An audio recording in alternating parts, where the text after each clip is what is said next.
BBC Nepali सेवाको साँझ पखबाट विनिता दाहालको नमस्कार। आजको कार्यक्रममा अवरोधका बीच बजेट सम्बन्धी विधेयक तल्लो सदनबाट पारित, सीमित अवस्था बाहेक खर्च गर्न नसक्ने परिस्थितिको मुख्य गाँठो फुकाउन अब राष्ट्रिय सभामा प्रक्रिया के हुन्छ? राष्ट्रिय सभाले 15 दिनभित्र संशोधन सहित अथवा जे छ त्यही रूपमा पनि यसलाई चाहिँ कार्यवाही गर्न सक्छ। पठाएन भने पनि 15 दिनपछि चाहिँ ऐनको रूपमा परिणत हुने भन्ने संवैधानिक प्रावधान छ। नेपाल चीन सीमाबारे अध्ययनका लागि हुम्ला गएको टोली 11 नम्बर स्तम्भ पुग्न सकेन। त्यसले चीनिया पक्षले बनाएका भवनले निम्त्याएको विवाद निरूपण नहुने विज्ञको भनाई। भवन कता बनेको छ त? मुद्दा नै यही हो। अब पानी ढल्नबाट पूर्व दक्षिण परेको भए नेपालको भूभाग मिचेर त्यो 11 भवन बनायो। र अन्तर्राष्ट्रिय प्रसङ्गमा रुसमा राष्ट्रपति पुटिनको दल संसदीय निर्वाचनमा विजयी। तर सबभन्दा पहिले आजका प्रमुख विश्व समाचार। सञ्जय ढकालबाट समाचार सुन्नुहोस्। रुवान्डाको एउटा अदालतले सन् 1994मा त्यहाँ भएको आम नरसंहारका बेला सयौं मानिसहरूलाई जोगाएकोमा प्रशंसित एक पूर्व होटल म्यानेजरलाई आतंकवाद सम्बन्धित अभियोगहरूमा दोषी ठहर गरेको छ। पावल रुसेसाबगिनाले अदालतको सुनुवाई बहिष्कार गरेका थिए। उनको चरित्रबाट प्रेरणा लिएर हलिउडले होटल रुवान्डा नामक चलचित्र बनाएको थियो। उनीमाथि सन् 2018मा रुवान्डामा विद्रोहीहरूले गरेको हमला प्रायोजन गरेको आरोप लगाइएको थियो। सो हमलामा कम्तीमा 6 जना मारिएका थिए। रुवान्डाका राष्ट्रपति पाउल कागामेका कट्टर आलोचक उनलाई लामो जेल सजाय हुने ठानिएको छ, तर उनले सम्पूर्ण मुद्दा प्रक्रियालाई देखावटी भनेका छन्।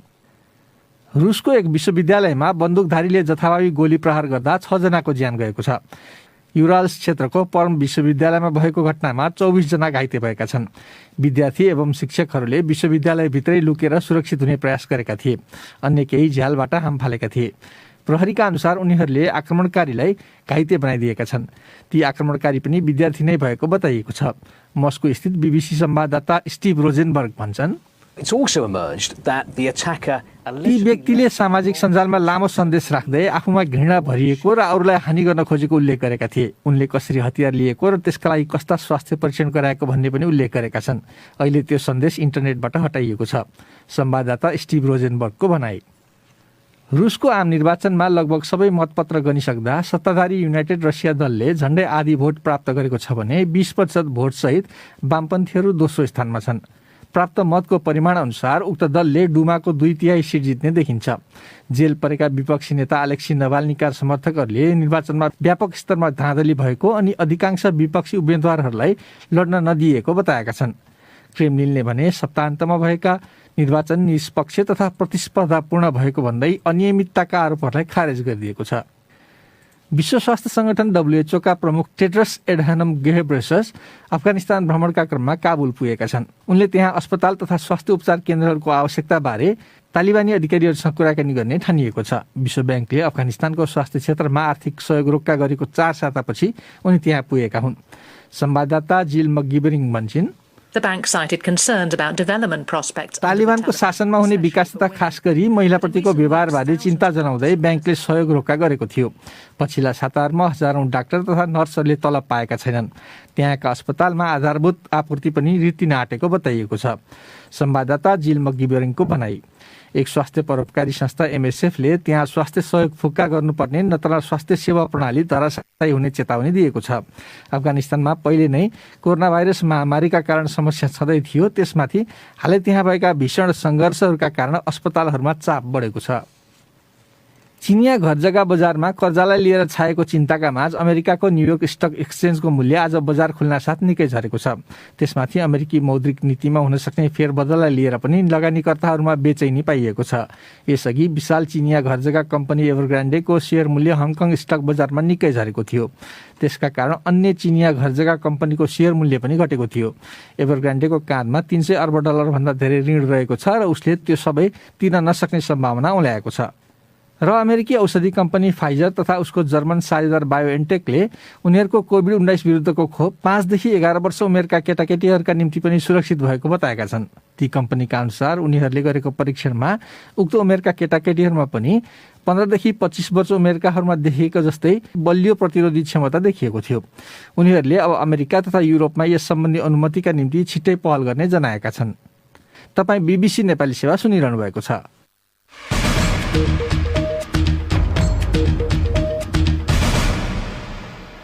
साँझपखमा तपाईंलाई स्वागत छ। प्रतिपक्षीको अवरोधका बीच बजेट सम्बन्धी विनियोजन विधेयक प्रतिनिधि सभाले आज पारित गरेको छ। पहिलो पटक समयमा विनियोजन विधेयक पारित हुन नसक्दा सरकारको खर्च अड्किएको बेला बल्ल तल्लो सदनले उक्त विधेयक पारित गरेको हो। तर मुख्य गाँठो फुकाउन अब माथिल्लो सदनबाट पनि पारित हुनुपर्ने उक्त विधेयकका लागि अर्को एक साता लाग्न सक्ने बताइन्छ। सुनौ अशोक दाहालको रिपोर्ट। भदौभित्र पारित भइसक्नु पर्ने बजेट एमालेको संसद अवरोधका कारण समयमै पारित हुन सकेको थिएन। गत जेठ 15 गते केपी ओली नेतृत्वको सरकारले अध्यादेश मार्फत घोषणा गरेको बजेट प्रतिस्थापन गर्ने विधेयक समयभित्रै पारित नभएपछि गत बुधबारबाट सरकार सीमित विषयमा बाहेक खर्च गर्न नसक्ने अवस्थामा पुगेको छ। सांसदहरूको हल्ला बीच संसदमा बजेटबारे जवाफ दिँदै अर्थमन्त्री जनार्दन शर्माले अघिल्लो सरकारले अध्यादेश मार्फत घोषणा गरेको बजेटमा सामान्य हेरफेर मात्रै गरिएको बताए। करिब 3% बजेट मात्रै हेरफेर गरिएको कुरामा जानकारी गराउन चाहन्छु। वर्तमान संयुक्त सरकारको साझा न्यूनतम कार्यक्रम कार्यान्वयनमा लैजान र सरकारको प्राथमिकताका विषय कार्यान्वयन गर्न अध्यादेश बजेटमा केही परिमार्जन सहित प्रतिस्थापन विधेयक पेश गरिएको हो। प्रतिनिधि सभामा प्रस्तुत हुने बजेटमा प्रमुख प्रतिपक्ष सहित प्रतिपक्षी सांसदहरूले संशोधन दर्ता गर्ने प्रचलन रहे पनि यो पटक प्रमुख प्रतिपक्ष नेकपा एमालेका सांसदहरूले बजेट प्रतिस्थापन विधेयकमा संशोधन दर्ता गराएनन्। नेपाल मजदुर किसान पार्टीका प्रेम सुवाल बजेटमा संशोधन दर्ता गराउने र छलफलमा भाग लिने एक मात्र सांसद थिए। भदौ 30 पछि बजेट खर्च गर्न नसक्ने अवस्थामा पुगेको सरकारलाई बजेट पारित भएपछि नियमित तलब, सामाजिक सुरक्षा भत्ता लगायतका खर्च भुक्तानीको बाटो खुल्नेछ। विनियोजन विधेयक अब राष्ट्रिय सभाबाट पनि पारित भएपछि मात्र सरकारलाई बजेट खर्च गर्ने बाटो खुल्ला हुने अर्थ मन्त्रालयका प्रवक्ता महेश आचार्य बताउँछन्। अब यो अर्थ विधेयक भए हिसाबले गर्दाखेरि यो चाहिँ राष्ट्रिय सभामा जान्छ। राष्ट्रिय सभाले 15 दिनभित्र आफ्नो केही त्यसमा संशोधन सहित अथवा जे छ त्यही रूपमा पनि यसलाई चाहिँ पारित गर्न सक्छ। अब पठाएन भने पनि 15 दिनपछि चाहिँ यो विधेयक चाहिँ ऐनको रूपमा परिणत हुने भन्ने संविधानिक प्रावधान छ। त्योभन्दा छिटो गर्ने अथवा प्रक्रियालाई छोट्याएर अलिक हिसाबमा गर्ने भन्ने विषय त त्यो अब संसदको विषय भएको त्यसमा मैले बोलिदिँदा भएन। नियमित प्रक्रियाबाट राष्ट्रिय सभाले काम गर्दा छिटोमा 5 दिनभित्रै बजेट पारित गरेर प्रतिनिधि सभालाई जानकारी दिन सक्छ।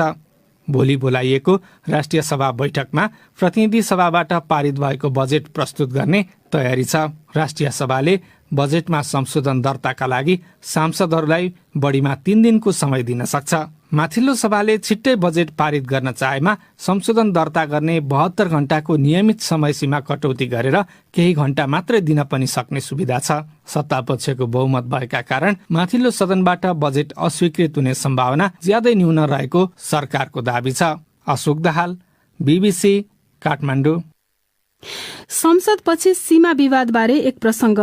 नेपाल चीन सीमामा पर्ने हुम्ला जिल्लाका विकट क्षेत्रमा अवस्थित सीमा क्षेत्रको स्थलगत अध्ययनमा गएको सरकारी टोलीले 7 वटा सीमा स्तम्भको प्रत्यक्ष अवलोकन गरेको र अन्य 3 वटा सीमा स्तम्भमा कुनै समस्या नरहेको जानकारी सुरक्षा निकायबाट पाएको जनाएको छ। गृह मन्त्रालयका सहसचिव जय नारायण आचार्यको नेतृत्वमा गएको उक्त टोलीले नेपाल चीन सीमा स्तम्भ नम्बर 12 नजिकैको लिमी लाप्चा क्षेत्रको पनि भ्रमण गरेको थियो। उक्त टोली मौसमी प्रतिकूलताका कारण 11 नम्बर पिलरमा पुग्न नसकेपछि त्यसले प्रतिवेदनलाई प्रभावित गर्न सक्ने एकजना विज्ञले बताएका छन्। सुनौ फणिन्द्र दाहालको रिपोर्ट। सहसचिव आचार्यले आफ्नो टोलीले हुम्लामा रहेका सीमा स्तम्भहरू 5, 6, 7, 8, 9, 10 र 12 को भ्रमण गरेको बताए। अघिल्लो साल चिनिया पक्षले भवनहरू बनाएको भनिएको लिमी लाप्चा क्षेत्रको पनि उक्त टोलीले भ्रमण गरेको थियो। हामी त 52 मिटरको माथिसम्म पुगेर हेर्यौँ हामीले त्यसको सबैको अलाइनमेन्ट ल्याएको छ। डिपार्टमेन्ट अफ सर्वेको टिमले सबै कुरो लङ्गिट्युडको कुराहरू सबै कुरो हेरिसकेका छ।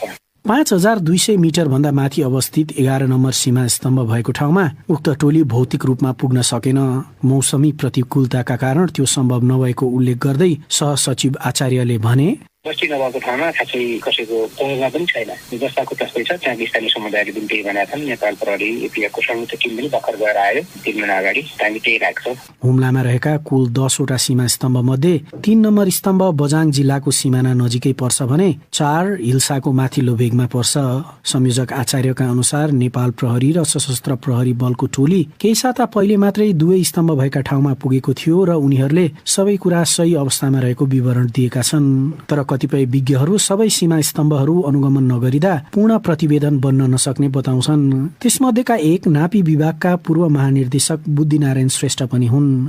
उनले असोज र कार्तिक महिनामा हुम्लाको उच्च हिमाली क्षेत्र हिउँले पुरै ढाकिने भएकाले अनुपयुक्त समयमा स्थलगत अध्ययन गरिएको बताए।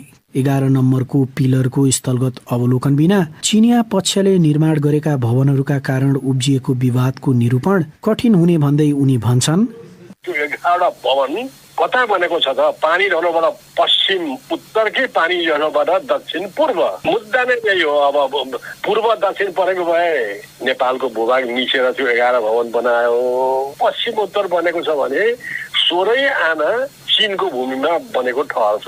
11 नम्बरको अवलोकन नगरी थाहा हुँदैन, एकछिन भन्न सकिँदैन है, मेरो आफ्नो विचारले चाहिँ। प्रधानमन्त्री शेरबहादुर देउवाले गएको भदौ 16 गते हुम्ला जिल्ला स्थित नेपाल चीन सीमा क्षेत्रमा देखिएका समस्याबारे अध्ययन गर्न अकस्मात एउटा समिति गठन गरेका थिए। अघिल्लो सरकारले त्यस क्षेत्रमा कुनै सीमा विवाद नरहेको बताएको थियो। सरकारको पछिल्लो निर्णयप्रति प्रतिक्रिया जनाउँदै काठमाडौँ स्थित चिनिया राजदूतावासले नेपाल र चीन बीचको सीमा सन् 1960 को दशक यता नै विवाद रहित रहेको जनाएको थियो। फणिन्द्र दाहाल, BBC, काठमाडौँ। अब कोरोना भाइरस संक्रमितको पछिल्लो अवस्थाबारे एक प्रसंग। नेपालमा पछिल्लो 24 घण्टामा संक्रमित हुनेको संख्या 1095 रहेको स्वास्थ्य तथा जनसंख्या मन्त्रालयले जनाएको छ, जबकि त्यही अवधिमा निको हुनेको संख्या झण्डै 3000 रहेको मन्त्रालयले जनाएको छ। पछिल्ला दिनमा परीक्षण गरिएका मध्ये संक्रमित हुनेको दर करिब 10% को हाराहारी वा त्यो भन्दा कम देखिएको छ। आजै पनि संक्रमित हुनेको दर झण्डै 8% रहेको छ। यसै विषयमा नेपालमा संक्रमण दरको पछिल्लो अवस्थाले के देखाउँछ र दक्षिण एसियाका अन्य देशको तुलनामा नेपालको अवस्था कस्तो छ भनेर साथी गनी अन्सारीले विज्ञसँग कुराकानी गरेका छन्। उनीसँग संक्षिप्त कुरा गर्दै मैले सुरुमा सोधेकी छु, नेपालमा पछिल्लो संक्रमणको अवस्थाबारे विज्ञहरू के भन्छन्? मैले 2 जना विज्ञहरूसँग कुरा गरेको थिएँ, डाक्टर शेरबहादुर पुन र डाक्टर बाबुराम मरासिनीसँग। 2 जना विज्ञको कुरा के रह्यो भने केही दिन वा केही हप्ताको मात्र संक्रमणको अवस्था हेरेर यो घट्नै थाल्यो भनेर भन्न सकिँदैन। त्यो किनभने कोरोना भाइरस उत्परिवर्तन भइरहन्छ र कुन प्रकृतिको उत्परिवर्तन हुन्छ, कति बेला बढ्छ र कति बेला घट्छ भन्न सकिँदैन। त्यही भएर केही समय हेर्नै पर्ने हुन्छ साँच्चै घटेको हो वा होइन भनेर। तर पछिल्लो 1 हप्ताको संक्रमणको अवस्था हेर्दाखेरि दैनिक 750 देखि 1750 सम्म देखिन्छ। त्यसमा एउटा कारण के हुन सक्छ भने विज्ञहरूको अनुसार नेपालले कोभिड खोप अभियानलाई जुन निरन्तरता दिइरहेको छ त्यसको कारणले पनि कोरोना भाइरस संक्रमण केही हदसम्म घटेको हुन सक्छ भनेर तर्क गरेका छन्। नेपालमा चाहिँ खोप लगाएको अवस्था के छ त अहिलेसम्म आउँदा? जोन्स हपकिन्स विश्वविद्यालयको तथ्याङ्क हेर्दा र नेपालकै स्वास्थ्य तथा जनसंख्या मन्त्रालयको तथ्याङ्क हेर्दाखेरि 19.44% पूर्ण मात्रामा आजसम्म खोप लगाइसकेका छन्। त्यो भनेको नेपाल चाहिँ दक्षिण एसियाली मुलुकहरूमा भुटान, मालदिप्स र श्रीलङ्का पछि 4थो स्थानमा छ। भारतकै कुरा गर्दाखेरि नेपालभन्दा कम अर्थात् 14.55%ले पूर्ण मात्रामा खोप लगाएका छन् भने पाकिस्तानमा 11.07% जनसंख्याले पूर्ण मात्रामा खोप लगाएको अवस्था छ। दक्षिण एसियाली मुलुकमा सबैभन्दा राम्रो अवस्था चाहिँ भुटानको छ, जहाँ 62.76%ले पूर्ण मात्रामा कोभिड खोप लगाइसकेको छ। र सबभन्दा नराम्रो अवस्था चाहिँ अफगानिस्तानको छ, जहाँ कुल जनसंख्याको 1.13%ले मात्र पूर्ण मात्राको खोप लगाउन पाएको छ। अब अन्तिममा गर्नेजी, जस्तो नेपालमा चाहिँ हेर्ने हो भने चाडहरू पछाडि चाहिँ संक्रमण अलिकति बढ्न थालेको जस्तो देखिन्छ। अब ठूला चाडहरू आउँदैछन्, त्यसबारे विज्ञले के भनेका छन्? मैले कुरा गरेका विज्ञहरूको भनाइ चाहिँ एकमत देखिएन यो कुरामा। डाक्टर बाबुराम मरासिनीका अनुसार चाहिँ मुख्य गरी केही सहरहरूमा बढी मान्छेहरू बसेका छन्, ती मान्छेहरू गाउँमा नजान नै सक्छन्, त्यति आवागमन हुने अवस्था देखिँदैन भनेर उनको तर्क रह्यो भने डाक्टर शेरबहादुर पुनको धारणा के रह्यो भने धेरै मान्छेहरूको आवागमन हुन सक्छ। अघिल्लो वर्ष सरकारले चाहिँ घरमै टीका लगाउन भनेको थियो, सकेसम्म बाहिर नजानु भनेर आह्वान गरेको थियो। आजको मितिसम्म सरकारले त्यस्तो यसपटक अपिल गरि नसकेको अवस्थामा मान्छेहरूको आवागमन चाहिँ गाउँतिर जाने हुन्छ र पूर्ण मात्रामा खोप लगाइसकेका मान्छेहरूबाट चाहिँ खोप नलगाएका मान्छेहरूमा संक्रमण चाहिँ हुने अर्थात् संवाहक संक्रमण फैलिने संवाहक चाहिँ खोप लगाएका अझ सहरमा बस्दै आएका मान्छेहरू हुन सक्छन् भने उनको तर्क रह्यो र खोप लगाउने मात्रा पनि हेर्दा अलिक बाक्लो बस्ती भएका शहरी क्षेत्रमा नै खोप लगाएको बढी छ सङ्ख्या। त्यो भएर चाहिँ सहरका मान्छेहरू गाउँतिर जाँदा उनीहरूले गाउँका जसले खोप लगाएका छैनन्, जहाँको बढी जनसङ्ख्या खोप बिना छ, त्यो मानिसहरूमा चाहिँ सहरका मानिसहरूले चाहिँ चाडबाडका बेलामा चाहिँ सङ्क्रमण सार्न सक्छन् भन्ने डाक्टर शेरबहादुर पुनको चाहिँ मत रह्यो। अब पालो तपाईहरूले नै पठाउनु भएको प्रतिक्रियाको। प्रस्तुत गर्दैछन् साथीहरू सिर्जना श्रेष्ठ र स्वेच्छा राउत। पछिल्ला वर्ष झैं यसपटक पनि संविधान दिवस सन्दर्भमा सरकारले विभिन्न व्यक्ति तथा संस्थालाई पदक दिने भनेर घोषणा गरेपछि त्यसको केही कोणबाट आलोचना भएको छ। सरकारले दिने पदक विवादरहित बनाउन कसले के गर्नु पर्ला, कृपया आफ्नो धारणा राख्नुहोस् भनेर हामीले सामाजिक सञ्जालमा राखेको प्रश्नको हामीलाई थुप्रै जवाफ प्राप्त भएका छन्। तीमध्ये केहीलाई हामीले यहाँ समेटेका छौं। नरेश्वर गौतम लेख्छन्, जसको सरकार छ उसैका पक्षलाई र आफन्त नातागोतालाई पदक दिनुको सट्टा देशका विभिन्न क्षेत्रबाट उत्कृष्ट काम गर्ने कला, विज्ञान, साहित्य, प्रशासन, सुरक्षा, शिक्षा आदिको विकासमा योगदान दिने व्यक्ति छानेर थप हौसला दिनुपर्छ। आफ्नो हात जगन्नाथ गरेर बा आमा, छोराछोरी, कार्यकर्तालाई खुसी पारेर हुँदैन, नत्र यो पदक र सम्मान नै बन्द गरे हुन्छ। सूरज परियार भन्छन्, राष्ट्र र जनताको लागि उच्च कार्य सम्पादन गर्ने, योगदान पुर्याउने व्यक्तिलाई पदकले सम्मान गर्नु नराम्रो त होइन, तर अहिलेको पदक सम्मान हो वा राजनीतिक दलको सदस्यता, व्यापक दुरुपयोगको आभास हुन्छ। छवि रमण अधिकारीले लेखेका छन्, नियुक्ति, सरुवा, बढुवा, ठेक्कापट्टा, अपराधीको संरक्षण, उम्मेद्वारको छनौट लगायतका कुरामा त भागभण्डा भइरहन्थ्यो।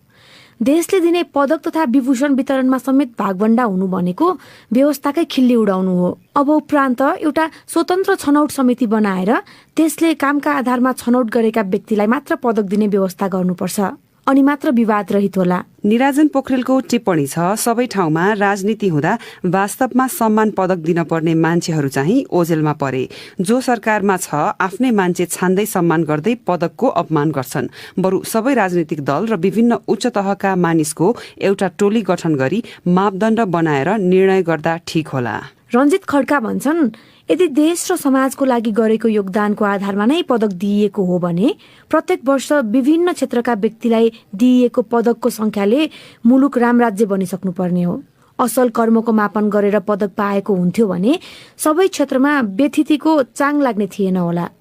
अपवादलाई छाडेर पदक पाउनेहरूको योगदान पृष्ठभूमि केलाउँदा यसले पदकको ओज र गरिमा नै घटाएको छ। उपेन्द्र कुमार योगीको भनाइ छ, स्पष्ट मापदण्ड बनाएर पदक वितरण गर्नुपर्छ र मापदण्ड विपरीत कसैले वितरण गरेमा उसलाई कडा कारबाहीको व्यवस्था गर्ने कानून बनाई कार्यान्वयन गर्नुपर्छ।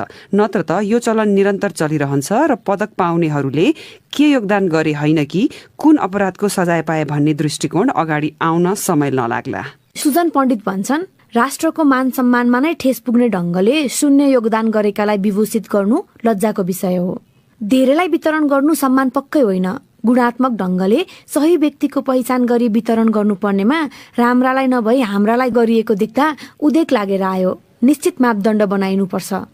हामी बीबीसी नेपाली सेवाको साँझ पखबाट बोलिरहेका छौं। तपाई यो कार्यक्रम नेपालका 350 भन्दा बढी एफएम स्टेशनहरूबाट सुनिरहनु भएको छ। हाम्रो कार्यक्रम तपाई हाम्रो वेबसाइट www.bbcnepali.com मा गएर आफूले चाहेको समयमा पनि सुन्न सक्नुहुन्छ। अब आजका केही अन्तर्राष्ट्रिय प्रसंग। रूसमा राष्ट्रपति भ्लादिमिर पुटिनको दलले संसदीय निर्वाचनमा बहुमत जितेको छ। धाँधली भएका आरोपका माझ सबै मत गन्दा युनाइटेड रसिया दलले आधा जति भोट पाएको थियो। तर निर्वाचनमा पुटिनका कट्टर आलोचकहरूलाई उम्मेद्वार बन्न दिइएको थिएन। बीबीसी विवरणहरूमा आधारित यो रिपोर्ट सुनौ सञ्जय ढकालबाट। निर्वाचनमा मतपेटिकामा पहिले नै मतपत्र हालिएका अनि मानिसहरूलाई जबरजस्ती मत हाल्न लगाइएका विवरण आएका थिए। तर रुसको निर्वाचन आयोगले व्यापक अनियमितता भएका दावीहरू अस्वीकार गरेको छ। 99% मत गनिसक्दा युनाइटेड रसिया भन्दा पछि दोस्रो स्थानमा वामपन्थी दल रहेको छ, जसले करिब 20% मत पाएको छ। संसदमा सहज बहुमत जिते पनि युनाइटेड रसिया दलले पहिले भन्दा थोरै मत पाएको छ। सन् 2016 मा भएको चुनावमा उसले 54% मत पाएको थियो। जीवनस्तर बारेका आम मानिसमा रहेका चिन्ता अनि जेल परेका क्रेमलिनका आलोचक अलेक्सी नभाल्नीले लगाउँदै आएको भ्रष्टाचारको आरोपका कारण सायद पुटिनको दललाई केही असर परेको हुन सक्छ। तर अझै पनि राष्ट्रपति पुटिन कैयन रुसीहरूका माझ लोकप्रिय छन्। उनले पश्चिमाहरूसँग नझुकेको तथा राष्ट्रिय गौरव पुनर्स्थापित गरिदिएको उनीहरू ठान्छन्। यसपालिको निर्वाचनमा कैयन सहरहरूमा इलेक्ट्रोनिक भोटिङ प्रणाली अपनाइएको थियो। सन् 1993 यता पहिलो पटक निर्वाचन पर्यवेक्षण गर्न युरोपेली सुरक्षा तथा सहयोग संगठनका कोही पनि उपस्थित थिएनन्। आफूलाई अलग्याएर अनि आफ्नो व्यापारिक सम्झौता ओझेलमा पार्ने गरी अमेरिका, ब्रिटेन र अस्ट्रेलियाले गरेको पछिल्लो सैन्य सम्झौताबाट चिडिएको फ्रान्सले रक्षा मन्त्री स्तरमा उसले गर्न लागेको ब्रिटेनसँगको वार्ता रद्द गरिदिएको छ। अस्ट्रेलियाले पनडुब्बी बनाउने विषयमा फ्रान्ससँगको सम्झौताबाट पछि हटेर अक्कस फनिने एउटा सम्झौतामा हस्ताक्षर गरेपछि प्यारिस क्रुद्ध बनेको छ। बीबीसी विवरणहरूमा आधारित एक रिपोर्ट सुनौ रमा पराजुलीबाट। ब्रिटेन, अमेरिका र अस्ट्रेलिया बीचको एउटा नयाँ सुरक्षा सम्झौतालाई लिएर सृजना भएको विवादका माझ फ्रान्सका रक्षा मन्त्रीले ब्रिटिस समकक्षीसँगको एउटा वार्ता रद्द गरेका छन्। युकेका प्रधानमन्त्री बोरिस जोन्सनले फ्रान्सले उक्त सम्झौताका कारण कुनै चिन्ता व्यक्त गर्नु नपर्ने बताएका थिए। तर फ्रान्सेली मन्त्री फ्लोरेन्स पार्लीको युकेका रक्षा मन्त्री बेन वालेससँग यसै साता लन्डनमा तय गरिएको बैठक रद्द गरिएको छ। 2 दिने उक्त वार्ताको सह अध्यक्षता गर्ने भनिएका फ्रान्सका लागि ब्रिटेनका एकजना पूर्व राजदूत लर्ड रिकेट्सले बैठक सारिएको बताएका छन्। गत साता गरिएको उक्त अकस सम्झौतालाई दक्षिणी चिनिया सागरमा चीनलाई चुनौती दिने कदमका रूपमा हेरिएको छ। त्यस सहकार्यले सन् 2016मा अस्ट्रेलियाले फ्रान्ससँग 12वटा परम्परागत पनडुब्बी बनाउन गरेको 37 अर्ब अमेरिकी डलर बराबरको सम्झौता अन्त्य गर्नेछ। फ्रेन्च विदेश मन्त्री जाँ इभ ल द्रियाले त्यस कदमलाई पिठ्यूमा छुरा रोपिएको र त्यो साझेदार र गठबन्धन बीचको अक्षम्य व्यवहार भएको बताएका छन्। लगत्तै फ्रेन्च राष्ट्रपति एमानुएल मैक्रोनले वाशिंगटन र क्यानबेराबाट आफ्ना राजदूतहरू फिर्ता बोलाएका थिए। संयुक्त राष्ट्रसङ्घको महासभामा सहभागी हुन जाने क्रममा बोल्दै जोन्सनले ब्रिटेन र फ्रान्स बीचको सम्बन्धलाई बलियो जग भएको सम्बन्ध भने। प्रधानमन्त्री जोन्सनले 2 देशबीच निकै राम्रो सम्बन्ध भएको बताउँदै त्यसलाई उच्च महत्त्वका साथ हेरिएको बताए। अर्को विषय, अवैध रूपमा यात्रा गरिरहेका नेपालीहरू जर्मनीको फ्र्याङ्कफर्ट विमानस्थलमा पक्राउ परेका विवरण आएका छन्। उनीहरूलाई नेपाल फर्काउन त्यहाँको अध्यागमन निकायले प्रयास गरिरहेको बताइन्छ। यसबारे हाम्रा साथी फणिन्द्र दाहालले बर्लिन स्थित नेपाली राजदूत रामकाजी खड्कालाई सम्पर्क गरी उक्त घटनाको वास्तविकता के हो भनी सोधेका छन्। पक्राउ परेको नपरेको फिजिकल्ली हामीले गरेर हेरेका छैन र उहाँहरू कसैले पनि हामी पीडित भयौँ, दुःख पायौँ भनेर कसैले यहाँ निवेदन हाले पनि होइन। त्यहाँ एकजना नेपाली काम गर्नुहुन्छ, उहाँले चाहिँ मैले यस्तो यस्तो देखेँ, 3-4 दिनदेखि मान्छेहरू यहाँ यसरी रोकिएका छन् भन्ने कुरो खबर गर्नु भएपछि त्यसो भएदेखि अब हामीले कसलाई सम्पर्क गर्ने, हामीलाई त त्यति मेसो भएन यतिखेर राति भनेर। त्यो बिहिबार राति 9 बजे गत हप्ता उहाँले भन्नुभएको थियो र त्यसपछि हामीले फलोअप गरेका थियौँ। उहाँले 30-35 जना भन्नुभएकोमा पछि बुझ्दाखेरि 18 जना हो भन्ने कुरा आयो त्यहाँबाट सम्बन्धित निकायबाट। 18 जना मध्ये 6 जनाको चाहिँ जापानको भिसा नक्कली राखेको देखिएर त्यहाँबाट चाहिँ उहाँहरूलाई चाहिँ सबैलाई त्यो ग्रुपलाई नै डिसेम्बार्क गरेर त्यहाँ राखेको हो। त्यसपछि उहाँहरूलाई चाहिँ जुन रुटबाट चाहिँ यहाँ आइपुगेको फ्र्याङ्कफर्ट त्यही रुटबाट नेपाल फर्काउनलाई चाहिँ तयार गरेको भनेर त्यो कुरो आएको थियो। त्यही कुरो जानकारी हो, मलाई अहिले जानकारी भएछ। पीडितहरूले हामीले सम्पर्क गर्नुभएको छ, केही पनि होइन। त्यसमा आफ्नो नियमित प्रक्रियामा एयरलाइन्सले नियमअनुसार नै फिर्ता गरेर लानुपर्ने होला, त्यो आयताको नियमअनुसार। त्यो भएपछि त्यो एयरलाइन्सले जिम्मा गरेर गर्छ होइन। हामीलाई त्यस्तो समस्या मलाई हो जस्तो लाग्दैन। तर हाम्रो तर्फबाट हामीले पनि चासो राखेर कमसेकम के भएर छ भनेर चाहिँ बुझ्ने कोसिस गरेका थियौँ। त्यसो भए गैर कानुनी रूपमा आवत जावत भएको अवस्थामा उनीहरूलाई नियन्त्रणमा लिएको भन्ने चाहिँ पुष्टि भएको रहेछ। त्यही नै हो, हामीले बुझ्दाखेरि उहाँहरूले इमेलै पठाएर चाहिँ यस्तो यस्तो भएको हो भनेर भन्नुभएको छ। त्यसो भन्नुको अर्थ के भने उहाँहरूलाई नेपाल फर्काउनलाई नै तयारी भएको होला जस्तो लाग्छ। जर्मनी पनि कतिपय सन्दर्भमा चाहिँ यो सङ्गठित रूपमा मानव तस्करी हुने त्यो रुटहरूमा पर्छ भन्ने कुरा आउँछ। त्यहाँ चाहिँ हाम्रो नेपालीहरू त्यो रुट हुँदै त्यसरी गएको ओरेको भन्ने विवरणहरू छ? छैन, हामीसँग त्यस्तो केही पनि छैन। म आइकन चाहिँ नि त्यस्तो केही आएको पनि थिएन होइन। योभन्दा अगाडि कहिले काहीँ प्रयोग भयो होला भन्ने यसरी उही पत्रिकाबाट सुनेको कुरा चाहिँ हो। त्यो बाहेक मैले यसरी हामीले नियोगबाट यसरी अफिसियली जानकारी चाहिँ कहीँबाट पाएको अवस्था चाहिँ थिएन। उनी थिए बर्लिन स्थित नेपाली राजदूत रामकाजी खड्का साथी फणिन्द्र दाहालसँग कुरा गर्दै। साँझपखको अन्तिम विषय। महिला तथा बालबालिकाका लागि कुनै पनि विपदको क्षण उच्च जोखिम त मानिन्छ नै, त्यसपछिको समय पनि कम पीड़ादायी नहुने बताइन्छ। त्यस्तै कठिन परिस्थितिमा मेलम्ची, मनाङ र देशका विभिन्न स्थानमा आएको बाढ़ीका पीड़ित महिलाहरू छन्। उनीहरू बाढ़ीले घरखेत मात्रै नबगाई समृद्धिको सपना समेत बगाएको अनुभव सुनाउँछन्। थप चर्चा मतिना त्वानाबासुको यो रिपोर्टमा। दिनरात कपडा सिलाएर भए पनि 3 तले पक्की घर बनाउँदाको ऋण तिर्छु भन्ने आँट थियो मेलम्चेकी शर्मिला श्रेष्ठको। असार 1 गतेको बाढ़ीले नयाँ घर र त्यहाँ भएका सिलाइका सम्पूर्ण उपकरणहरू बगाएपछि उनी आफ्नो परिवार सहित भाडामा बसेकी छिन्। बाढ़ीले आफ्नो र परिवारको समृद्धिको सपना बगाएको उनी सुनाउँछिन्। बच्चाहरू पढौ, पहिला बेला त अलिअलि रात आउँथ्यो, 2 किलो चिनी आइटो सिकिहाल्यो, अलिअलि दालहरू आइटो सिकिहाल्यो। अब आमालाई अक्सिजनहरू सिकाउनु हुँदैन, चराहरू बनाइदिन्छु भन्नुभएको थियो नगरपालिकाहरूले, त्यो पनि मतलबै छैन। खोइ कसैले एउटा मेसिन मात्र सहयोग गरे पनि परिवारको गर्जो टार्न सहज हुने उनी बताउँछिन्। अब आफैले बिस्तारै कमाएर अरू सामानहरू जोड्दै ऋणहरू तिर्दै। चमेली दनुवार पनि बेकामे भएकी छिन्। बाढ़ीले आफ्नो जीवनको लय ध्वस्त बनाएको उनी सुनाउँछिन्। पसलमा गाह्रो भयो, खेती गर्न पाएन, डर लाग्ने अब खोला आउँछ भनेर, अलि बच्चाहरू छ भनेर। मेलम्ची र आसपासका मानिसहरूमा बाढ़ीको डरका कारण विस्थापित हुनेको संख्या पनि बढ्दो रहेको स्थानीय जानकारहरू बताउँछन्।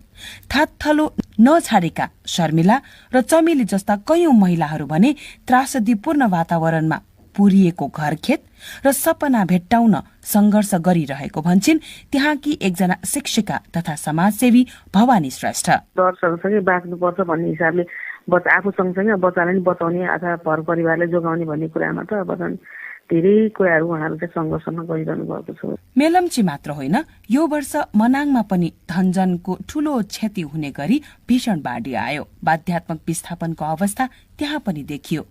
अनि देखियो महिलाहरूको उस्तै दुर्दशा। फूलमाया गुरुङ अहिले पनि टहरामै छिन्। हजुर, टेन भित्रै हो। अब घर बना होइन, त्यसै गाह्रो छ। अब तालचेर त झन् महिला पुरुष एउटै ठाउँमा टेनभित्र। अब फुललाई अनलाइनबाट नि ल्याएर राम्रो सुलभ चलेको छैन। आजभोलि पसलमा खासै पसलमा नि छैन, गाह्रो भइरहेको छ। प्राकृतिक प्रकोप होस् वा अन्य कुनै घटना भएको होस्, आपतमा परेकालाई तत्काल सहयोग गर्न पर्छ भन्ने भावना यति बेला बढेको देखिन्छ। तर राहतका नाममा दिइने खाद्य वा अन्य उपभोग्य वस्तुको गुणस्तरको अनुगमन नगरिँदा त्यसले राहत पाउनेलाई थप पीड़ा दिएको अनुभव सुनाउँछिन् मनाङको नासोङ गाउँपालिकाकी उपप्रमुख कमलमाया गुरुङ। हामी त सबै यो धारापानीबाट माछी तार्न मौरातिर गएर 12-13 दिन बसी, त्यहाँबाट चाहिँ अहिले अलिकति त्यो भएपछि अब बाढी त नहोला भनेर अब टेन्सन ल्याएर रात दिँदाखेरि त्यो ट्रेनमा अनि कुनै चाहिँ कोठा बालमा लिएछ, कुनै व्यक्ति आफ्नो मान्छेहरूले दिएर बसिरहेछ। दिने त संस्थाले नदियो होइन, अलिअलि ल्याएँ, तर संस्थालाई दिएर पनि आफूले पहिला प्रयोग गरे जस्तो भएन। तर समस्या चाहिँ त्यसमा नि पर्यो। संवेदनशीलता र आवश्यकताको आधारमा महिला, बालबालिका र वृद्धहरू विपदको क्षणमा थप समस्यामा परेका हुन्छन्। तर तिनको समस्याको ढिलो पहिचान र समाधानको लागि ढिलै कदम चाल्ने प्रवृत्ति अझै कायमै छ। यसले समुदाय, समाज र देशलाई अवनतितिर धकेल्ने हुँदा हरेक विपदमा यो विषयलाई उच्च प्राथमिकताका साथ हेर्न पर्ने र आवश्यक कदमहरू चाल्न पर्ने जानकारहरू बताउँछन्। मतिना त्वानाबासु, BBC काठमाडौँ।